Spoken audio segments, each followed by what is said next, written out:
नमस्कार, मेरा नाम है अडिक खन्ना और अभी गुजरात का रिजल्ट आया, हिमाचल प्रदेश का रिजल्ट आया, कल एमसीडी का आया और बाईपोल के भी इलेक्शन के रिजल्ट आए। कहीं बीजेपी के में खुशी है, कहीं कांग्रेस में है और कहीं आम आदमी पार्टी में भी है। गुजरात में बीजेपी ने आप प्रत्याशित जीत दर्ज की और वहीं हिमाचल प्रदेश में खेला हो गया। प्रियंका गांधी, सचिन पायलट, कार्यकर्ता और नेतृत्व में इतना बड़ा फेरबदल हो गया कि 40 सीटों पे कांग्रेस पार्टी लीड कर रही। 134 सीटों पे आम आदमी पार्टी कल एमसीडी के चुनाव जीती। बाईपोल का जो रिजल्ट आया उसमें बिहार को छोड़ के उड़ीसा, छत्तीसगढ़ और चाहे राजस्थान हो या उत्तर प्रदेश हो, हर जगह बीजेपी को निराशा हाथ लगी। हमारे साथ इस समय मैं उत्तर प्रदेश कांग्रेस कमेटी कार्यालय में हूँ। दो कद्दावर चेहरे नकुल दुबे और अखिलेश प्रताप सिंह मेरे साथ यहाँ मौजूद हैं। मैं यहाँ पे क्यों हूँ? नतीजा नहीं, प्रदेश भारत जोड़ो की जो यात्रा चल रही है वो उत्तर प्रदेश में भी एक प्रादेशिक भारत जोड़ो यात्रा चलेगी। उसके बारे में इन लोग से जानते हैं, कांग्रेस के भविष्य के बारे में जानते हैं और ये भी जानते हैं कि आज का नतीजा ये लोग कैसे देखते हैं। अखिलेश जी, आपका बहुत बहुत स्वागत, अभिनंदन। शुक्रिया। आप कैसे देखते हैं कि आज जो नतीजा आया उसको कांग्रेस पार्टी कैसे इवैल्यूएट करेगी? देखिए, आज जो गुजरात, हिमाचल दो प्रदेशों के चुनाव परिणाम आए और पूरे हिंदुस्तान के उपचुनाव के परिणाम, ये फ्यूचर के राजनीति के लिए बहुत बड़ा संकेत है। और ये जो एक भ्रम सा था बीजेपी का, मोदी जी का, उसके लिए स्पष्ट एक निर्देश है। क्योंकि सिर्फ गुजरात बीजेपी जीती, हिमाचल बीजेपी हारी और पूरे देश में बीजेपी हारी है उपचुनाव में। इसका साफ संदेश है कि अब मोदी जी का जो ऑरा है, या जो लोग कहते थे करिश्माई व्यक्तित्व, चरित्र, वो सिर्फ गुजरात तक सिमट गया है।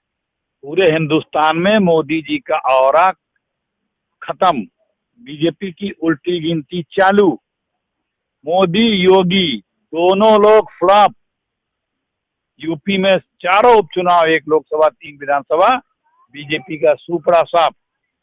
तो ये भविष्य की राजनीति के लिए और इस देश के उज्जवल भविष्य के लिए, कांग्रेस के उज्जवल भविष्य के लिए ये बड़े शुभ संकेत कि इतना बड़ा बताते थे मोदी जी मोदी जी मोदी जी, अब आप एक प्रदेश के में ही आपका जलवा रहा है।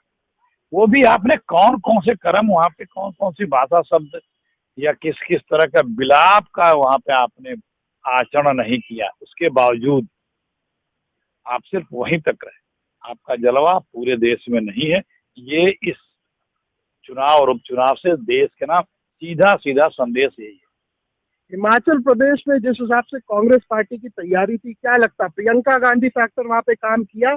निश्चित रूप से प्रियंका जी की मेहनत, प्रियंका गांधी फैक्टर, प्रियंका गांधी की रैलियां, प्रियंका गांधी का अपना जो ऑरा है, व्यक्तित्व है, वो वहाँ स्थानीय लोगों का, वहाँ का स्थानीय नेताओं का, हमारे खड़गे जी का, हमारे दोनों चीफ मिनिस्टरों का,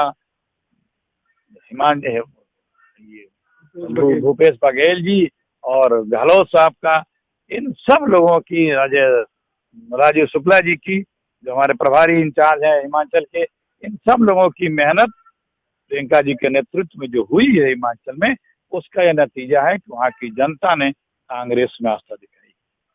क्या लगता है गुजरात में मतलब इतनी कम सीट कैसे रह गई? 27% वोट शेयर, 13% आम आदमी पार्टी लेके जाती हुई नजर आ रही है और 54% वोट बीजेपी को इस बार मिला। क्या लगता है कैसे स्टैंड करेंगे गुजरात में? मोदी जी प्रधानमंत्री हैं, मुख्यमंत्री रहे हैं और वहाँ पे उन्होंने सब हर तरह के विक्टिम कार्ड खेल करके लोगों की भावनाओं को उभार करके मत तो ले लिया, लेकिन वहाँ की जनता अभी भी अपने आप को ठगा महसूस कर रही है।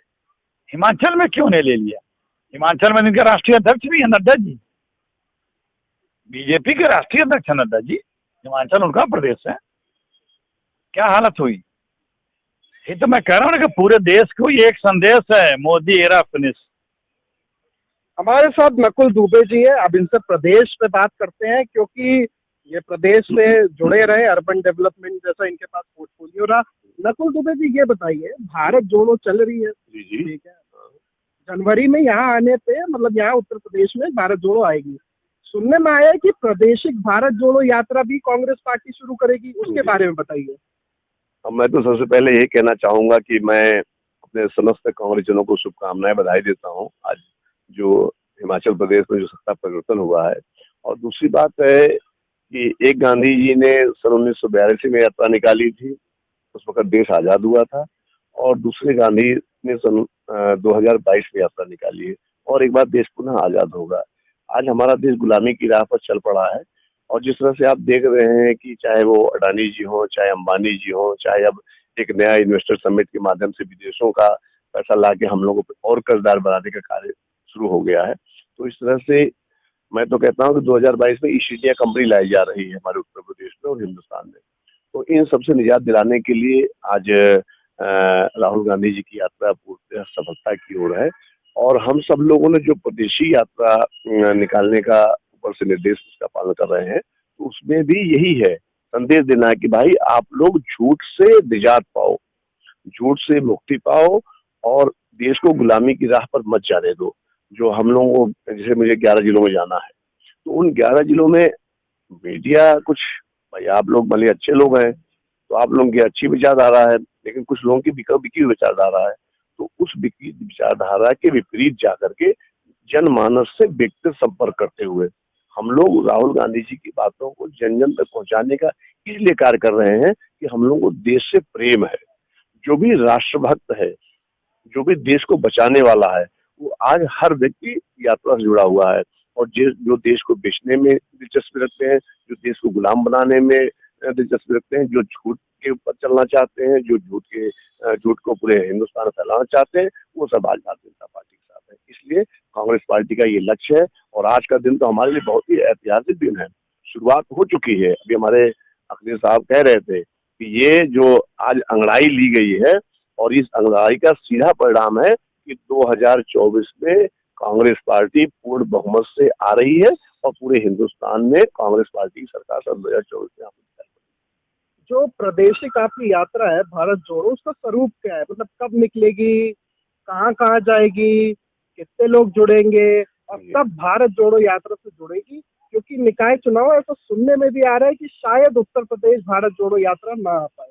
नहीं, देखिए ऐसा है कि हम लोगों की यात्रा जैसे कानपुर में तो आज ही चल रही है, अब बाराबंकी में हम लोग 11 तारीख को यात्रा होगी, लखनऊ में 12 तारीख को है, फिर 13 तारीख को हम लोग श्रावस्ती में रहेंगे, 14 को बलरामपुर में रहेंगे, 15 को हम लोग गोंडा में रहेंगे, 16 को बहराइच में रहेंगे, 17 तारीख को रायबरेली में रहेंगे, 18 को हम लोग उन्नाव में रहेंगे, 19 तारीख को हम लोग हरदोई में रहेंगे, 20 को हम लोग आपके इधर लखीमपुर में रहेंगे, 21 को सीतापुर में रहेंगे। इस तरह से हम लोग जनपद जनपदवार जाएंगे, और वहां पर जाकर के राहुल गांधी जी की बातों को जन जन तक पहुंचाने का कार्य करेंगे। तो ये जो हमारा सिस्टम है, इसके माध्यम से हम लोग, ऐसा नहीं कि नगर निकाय चुनाव तो हमारी नजर नहीं है, नगर निकाय चुनाव में आज पूरे उत्तर प्रदेश में आपको कौन सी पार्टी दिखाई पड़ रही है? आप बताइएगा जरा मुझे। आपको पूरे उत्तर प्रदेश के हर जनपद में, हर नगर निकाय में कांग्रेस पार्टी प्रत्याशी आपको दिखाई पड़ रहे हैं, और किसी पार्टी को तैयारी भी नहीं है अभी जो है। तो हम लोग तैयारी में भी आगे हैं, तो परिणाम में भी हम लोग को आगे रहना है। हम लोग के मेयर जीत करके आएंगे, हम लोग के चेयरमैन जीत करके आएंगे, हम लोग के सभासद जीत करके आएंगे, और ये एक शुरुआत है। धीरे धीरे लोगों को जनमानस में ये बात आ रही है कि झूठ के साथ बहुत दिन फंस लिए, फरेब के साथ बहुत दिन फंस लिए, 420 धोखाधड़ी के साथ बहुत दिन फंस लिए। अब हम लोगों को इस देश के साथ चलना है, इस देश को दोबारा गुलाम नहीं होने देना। यूपी में उपचुनाव चल रहा है, तीनों सीटों पे समाजवादी पार्टी आगे है। जी जी जी। समाजवादी पार्टी की एकदम बाइपोलर कॉन्टेस्ट है, उसमें ना तो कांग्रेस है, ना बीएसपी है, ना कोई और पार्टी, और आज चाचा शिवपाल ने अपनी पार्टी का विलय भी कर दिया सपा में। आपको क्या लगता है, आप कैसे स्टैंड आउट करेंगे? मतलब समाजवादी पार्टी तो चुनाव लड़ रही है, जीत भी रही है, ऑपोजिशन में भी एक्टिव भी है, लोग कहते हैं आप ग्राउंड पे नहीं है, बीएसपी को भी कहते हैं कि वो ग्राउंड पे नहीं है। देखिए, आपके माध्यम से समाजवादी पार्टी को मेरी शुभकामनाएं, लेकिन समाजवादी पार्टी ने हमेशा स्थानीय मुद्दों पर लड़ा है। राष्ट्रीय मुद्दों पर अगर आज भारतीय जनता पार्टी से कोई टक्कर लेने वाली पार्टी है तो सिर्फ कांग्रेस पार्टी है। और आप कह रहे हैं कांग्रेस पार्टी जमीन धरातल पर नहीं है, धरातल पर मीडिया नहीं दिखाती है कांग्रेस पार्टी को। मैंने 11 जनपदों की विधानसभा वार जगह गया मैं, और मुझे हर जगह हजारों की तादाद में कांग्रेसी मिले, और ऐसे कांग्रेसी मिले जो कि हम लोग अभी भी बैठा करके देश की आजादी के इतिहास को, गांधी जी के बलिदान को, नेहरू जी के बलिदान को अभी भी सुनाने कार्य करते हैं। तो मैं तो कदापि इस मानने को तैयार ही नहीं हूँ कांग्रेस पार्टी जो है धरातल नहीं है। कांग्रेस पार्टी ही एक ऐसी पार्टी है जो कि धरातल पे, बाकी तो भारतीय जनता पार्टी इवेंट में चल रही है, उनका ढोल टाइट है तो जहां चाहे तहां बजा ले, उनके पास कोई संगठन वगैरह नहीं है। ये उन्होंने एक परसेप्शन दे दिया है पूरे देश को, पूरे प्रदेशों में। अदरवाइज वहां पर क्या भाई, अगर हम ही बात दे दीजिए भाई, 2016 में आपने नोटबंदी लगा, क्या किया? आपने नोटबंदी लगा करके पूरे देश को पहली बात तो आपने गलत साबित कर दिया कि साहब सबके पास काला धन है, सबका काला धन निकाल लो, देश में ये आ जाएगा, आतंकवाद खत्म हो जाएगा, ऐसा हो जाएगा, वैसा हो जाएगा। जनता बेचारी भोली वाली, बैंकों में लाइन लगा, पता नहीं कितने लोग मर गए, तो जेलें खाली हो गई। अब सारा पैसा इकट्ठा कहाँ गया? सारा पैसा इकट्ठा हो गया, या तो भाजपा का खाते में आ गया, या आपके जाके अडानी अंबानी खाते में आ गया। तो हम जहां जाते हैं वहां पर हम 100 रुपए, 200 रुपए, 500 रुपए खर्च करने की हैसियत में होते हैं, वो वहां पर 5,000, 6,000, 10,000 खर्च करते हैं। तो ये फर्क आपको दिखाई पड़ेगा। लेकिन अगर आप रूट पर जाएंगे तो रूट पर आपको सबसे ज्यादा दिखाई पड़ेगा तो कांग्रेस वर्कर दिखाई पड़ेगा, और इसका फायदा हम आगे लेंगे। अखिलेश जी, आपसे एक अंतिम सवाल जी। आज आम आदमी पार्टी नेशनल पार्टी बन गई, उसको राष्ट्रीय पार्टी का दर्जा दे दिया। आप वाले कह रहे हैं, कुछ चुनावी विश्लेषक भी कह रहे हैं कि जो है अब शायद कांग्रेस का रिप्लेसमेंट आम आदमी पार्टी होते हुए नजर आ रही है। इसको आप कैसे देखते हैं? ये देखिए, जब ईस्ट इंडिया कंपनी थी ना, तब से इस तरह के ज्ञानी लोग इस तरह की बातें करते रहे हैं। Assam Gana Parishad, Trinamool Congress, nationalist Congress, Bahujan Samajwadi party, Samajwadi party से लगा तमाम इस देश में और पार्टियां हुई हैं जो इसी तरह उभरी, और उनको बताया गया कि कांग्रेस का सब्स्टिट्यूट आ गया। कई पार्टियां तो कांग्रेस से निकल के कांग्रेस का नाम भी रखी है, लेकिन कांग्रेस इस देश की शाश्वत यथार्थ पार्टी है। इस मुल्क में वो सदैव रहेगी। जैसे सदैव ये जाना और कहा सुना जाएगा ना कि जंग आजादी कांग्रेस के नेतृत्व में लड़ी गई थी, उसी तरह जब हमेशा कांग्रेस रहेगी। कांग्रेस कम हो ज्यादा होती है लेकिन खत्म नहीं होती, न होगी। तो ये थे हमारे साथ उत्तर प्रदेश के दो कद्दावर नेता, जिनको बहुत कॉन्फिडेंट है कांग्रेस को लेके। अब देखते हैं कि कांग्रेस की आगे वाली स्ट्रैटेजी क्या होती है, 2024 में कैसे वो चुनाव लड़ती है, और क्या वो 272 के मार्जिन मार्क को क्रॉस करती है कि नहीं। खैर, आज खुशी का दिन कल से सारी पॉलिटिकल पार्टियों के लिए रहा, चाहे वो बीजेडी हो, इंडियन नेशनल कांग्रेस हो, चाहे आम आदमी पार्टी हो, चाहे बीजेपी हो, और यहाँ तक कि सपा हो। तो अब मिलते हैं किसी और नेता, विषय, विचार, चर्चा पे। तब तक के लिए देखते रहिए BCC न्यूज। कैमरामैन अंकित के साथ अडिक खन्ना, लखनऊ।